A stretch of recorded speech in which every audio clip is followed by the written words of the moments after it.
salut Karl, salut Yo-Yo. Salut, salut. Salut. Bon, une bonne journée de passé. Premier, deuxième.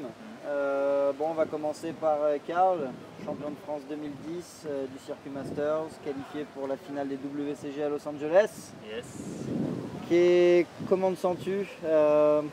Est-ce que tu es content d'avoir repris l'ascendant sur ton concurrent direct Yo-Yo et de pouvoir aller te remesurer face aux grands joueurs internationaux à Los Angeles? Ouais, bah c'est vrai que me remesurer aux grands joueurs, j'avais envie parce qu'à Berlin c'était vraiment super serré. Et au final, Pedzi, Frost et moi c'était le podium des deux tournois. Et Pedzi a fait premier, Frost a fait premier, et moi j'ai pas eu ma première place. Donc peut-être que ce serait pour Los Angeles et j'aimerais bien. Après, ouais, revanche sur Yo-Yo aussi, c'est clair, parce qu'il commence à me titiller un peu ces derniers temps, là. Il commence à être pénible. Et donc, ouais, je suis content De ta prestation. Ouais, voilà, ouais. Parfait. Prestation. Donc là, il reste un peu moins de 3 semaines avant la finale des WCG. Est-ce que tu penses que... Est-ce que tu as déjà commencé à t'entraîner sur les maps ou pas encore? Et penses-tu que ça puisse être un facteur négatif dans ton cas de commencer à traîner les maps vachement plus tard que tes concurrents qui sont déjà en train de... Bah en fait pas du tout, parce que voilà, je me suis déjà entraîné parce que le map pack c'est le même que Berlin. Et donc j'ai déjà passé 10 jours à train sur le map pack et je suis déjà hyper chaud. Et d'ailleurs je l'avais dit parce que j'ai fait une espèce d'auto-interview à Berlin. Et au bout du compte, ça aurait été la meilleure chose que ce soit moi qui me qualifie, étant donné que je connais déjà les maps. Et enfin bon, c'était très faisable quand même d'apprendre les maps en 2 semaines quand même avant l'event. Mais bon, sachant que les cours ont repris pour la majorité des gens, ouais, ça aurait été compliqué. Et donc ouais, au niveau entraînement, je serai au top. Parfait. On va passer à Yo-Yo maintenant. Donc Yo-Yo, une deuxième place, vice-champion de France du Circuit Masters. Tu as gagné ton billet pour la DreamHack Winter 2010. Qu'as-tu pensé de ton match, de ta prestation? Est-ce que tu es satisfait de cette seconde place ou est-ce que tu es déçu de ne pas avoir su rivaliser avec Karl et même Rapt qui a dominé le long du match? Bah, Karl et Rapt, ils étaient meilleurs que moi pendant quasi la totalité du match. J'étais un peu en retrait. Bon, faut dire que je m'étais pas beaucoup entraîné pour cet événement qui est quand même assez grand. Mais sinon, je suis très content de m'être qualifié pour la DreamHack parce que c'est ma première compétition dans laquelle je vais me déplacer au parc en France. Donc je sais pas si ça va jouer sur le mental puisque c'est la première fois pour moi. Et puis bon, on verra bien comment ça va se passer. Un petit mot sur Rapt, là je pose la question à tous les deux. Qu'avez-vous pensé de sa prestation aujourd'hui? Il a été assez impressionnant pour être honnête et pourtant il a échoué. Qu'est-ce que vous pouvez dire? Comment le justifier? Toi, Je commence, ouais. En fait, Rapt a fait une Karl, comme on appelle maintenant sur Trackmania. C'est-à-dire que j'ai fait la même chose à l'ESWC, arrivé premier finaliste et s'écrouler. Ça se joue sur pas grand chose, c'est-à-dire que le round qu'il voulait mettre, c'est Yo-Yo qui lui prend sa place. Et après, il a craqué très vite, quoi. Il touchait rapidement et puis il abandonnait le round. Et c'est vrai que bien qu'il ait fait un match très très bon, on a été au coude à coude, j'ai été au coude à coude avec lui jusqu'à on va dire 80% du match et il s'est un petit peu échappé sur la fin. Et je l'ai quand même vite rattrapé, mais c'est vrai qu'il aurait pu en profiter. Et c'est vrai qu'on a très vite la pression qu'on arrive premier finaliste. Et ouais, il aurait mérité peut-être plus que nous, mais bon, c'est le jeu, j'ai déjà connu ça. Et ouais, c'est pas de chance pour lui, quoi. Ouais, Rapt, on connaît tous, à chaque fin de match, il fait de très bons matchs. En général, il arrive souvent dans les premiers finalistes, mais moi je pense que ce qui lui manque, c'est le mental. Parce qu'à chaque fois, dès qu'il est finaliste, il n'arrive pas à conclure, il touche, il est plus régulier. Et puis quand il a vu que je commençais à remonter au niveau des points, à mon avis, il a dû se mettre la pression et pub il arrivait plus à finir. Puis moi j'en ai profité pour prendre la deuxième place. Aujourd'hui, vous avez joué devant une salle comble. C'était le plus grand public de toutes les finales qu'il y a eu ce week-end. C'est d'ailleurs en général le cas lors des finales Trackmania. Les gens, le public adore regarder Trackmania. Qu'est-ce que ça vous a fait de jouer devant autant de personnes Ouais, bah c'est génial. Ce qu'il y a, c'est qu'on en parlait tout à l'heure, on disait que Trackmania c'est un jeu qui bouge, tout comme Quake par exemple, où ça bouge vraiment. C'est vrai que les gens arrivent, passent comme ça par hasard et s'arrêtent parce que c'est captivant, quoi. 4 voitures qui se rentrent un peu dedans comme ça, qui se traversent et puis ça va super vite et il y a des virages de ouf. Tout de suite ça captive. Alors qu'ils vont passer devant CS, et CS, si on connaît pas le jeu, je veux pas critiquer, mais c'est un peu la loose, quoi. Franchement, hein, les décors sont pas top. Généralement, on a un overview de la map, tu vois quelques points bleus et points rouges qui se déplacent. Franchement, tout est stratégique. Voilà, tout est stratégique. Donc si on connaît pas le jeu, quand on connaît le jeu, je peux comprendre que c'est bon. Moi, je suis pas fan, mais que c'est génial. Mais bon, la preuve, c'est le sport numéro 1 dans les sports, le jeu numéro 1 dans les sports. Mais ouais, c'est vrai que Trackmania a l'avantage que ça attire beaucoup au premier coup d'œil.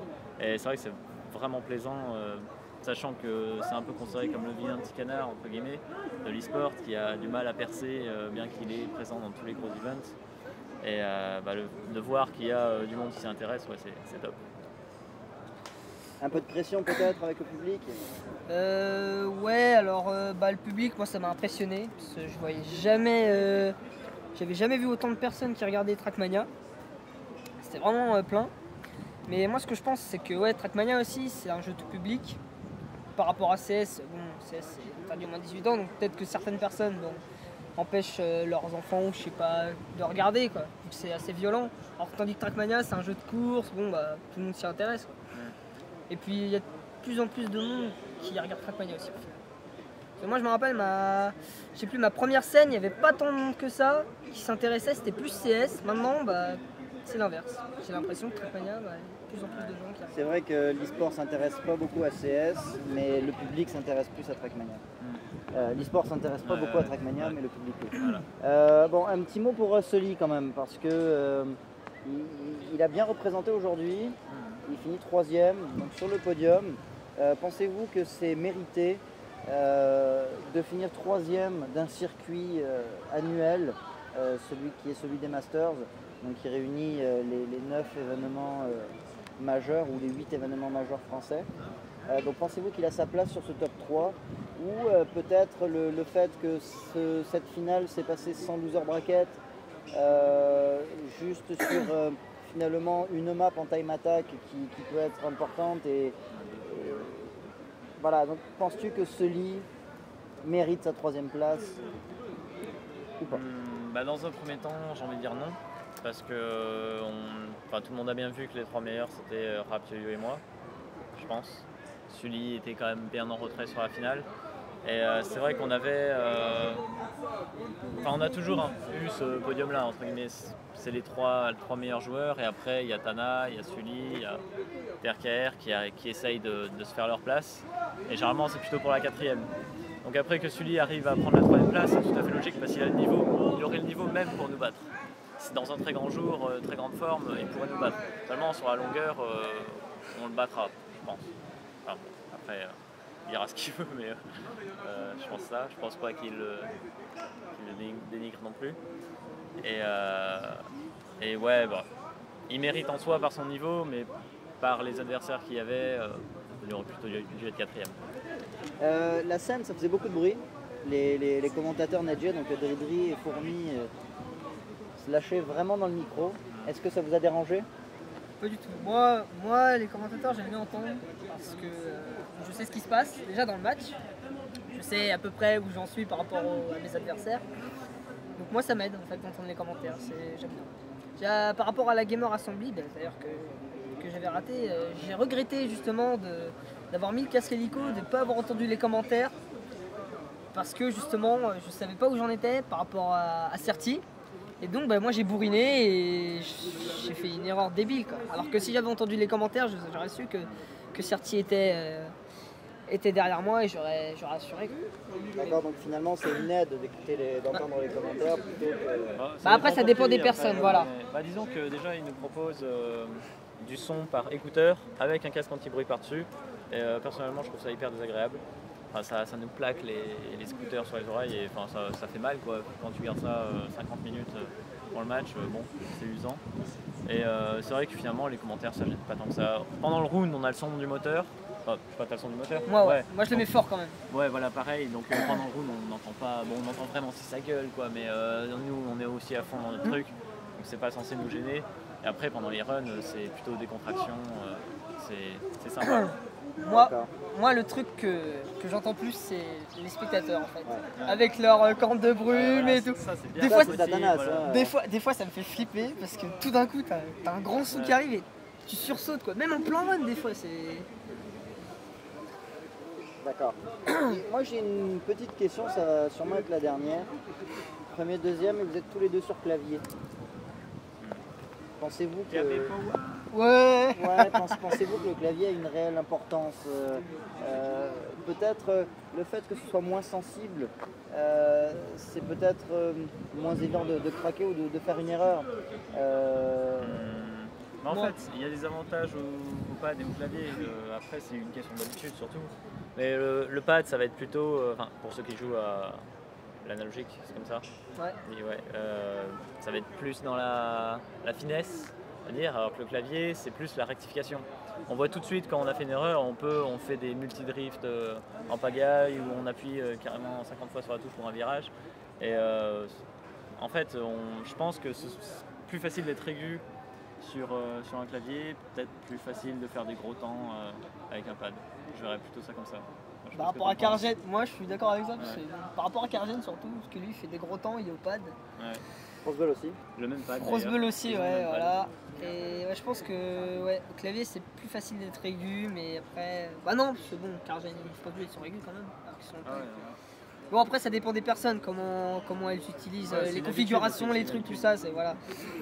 Mais bon. D'accord.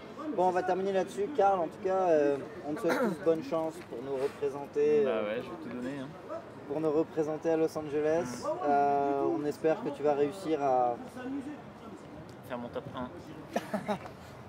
À faire ton top 1, enfin, que tu recharges depuis tant de temps que tu as perdu. Yo-Yo, toi, écoute, je pense que tu as fait une très bonne saison. Tu as prouvé cette année que tu as réussi à revenir au niveau des meilleurs. Los Angeles, ça ne sera pas pour toi cette année. Par contre, tu vas commencer par la DreamHack. Moi, je trouve que c'est un bon début, la DreamHack. C'est moins gros que les WCG, donc ça me permet justement de me mettre au niveau pour les compètes à l'étranger. Je suis assez d'accord. Moi, je trouve que c'est bien. Bon, donc en tout cas, bravo à tous les deux et puis bonne chance pour la suite. Merci.